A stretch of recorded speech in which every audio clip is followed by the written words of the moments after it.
But now back to David's enemies. Who are these bulls and dogs and lions and oxen? Oh my. I have a sense that these are not just typical human enemies. Let me explain why. Often when David identifies human enemies who are persecuting him, he will move on to praying down God's curse upon them. He will ask God to smite them. Smite my enemies. There needs to be more smiting. But he doesn't do that in Psalm 22. He talks about his enemies, and then when he moves on to redemption, they just seem to disappear. There is an absence of revenge prayer. Psalm 22 moves from not from pain to payback, but from pain to praise. David may be referring to some human enemies, but ultimately he's referring to something inside himself that he carries with him, his own sin, his own shame. I mean, for many of us, that is the real enemy. It's our own sin, our own failure that continues to attack us. So bulls can represent the strength of our flesh. Don't try and reason with a 2,000-pound charging stake. Just run away. How about a pack of wild dogs?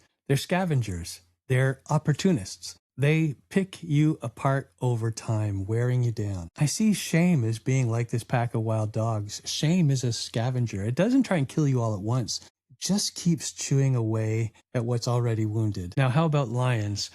That speaks to me of stealth. You just don't see them coming. Now, when we think of a lion, we often immediately think of a male lion and his huge mane, but they're not the ones doing the hunting. They're lounging around while the female lions are doing the hunting. And when they hunt, they go stealthy. They sneak until they finally pounce. You don't see them coming in the same way that you often just don't see sin coming, especially when you think, I'll never be that guy. Man, I can relate. And oxen?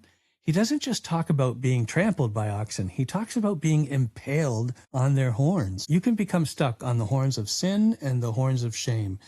The sin that keeps recurring, or the shame that prevents you from telling someone who might be able to help. Galatians 6 says, brothers and sisters, if someone is caught in a sin, there it is, you who live by the Spirit should restore that person gently. But watch yourselves, or you also may be tempted. Don't you start thinking, I'll never be that guy. Carry each other's burdens, and in this way, you will fulfill the law of Christ. The law of Christ, carrying each other's burdens. And one of the ways we do that is by helping restore those who are caught on the horns of the oxen of sin and shame.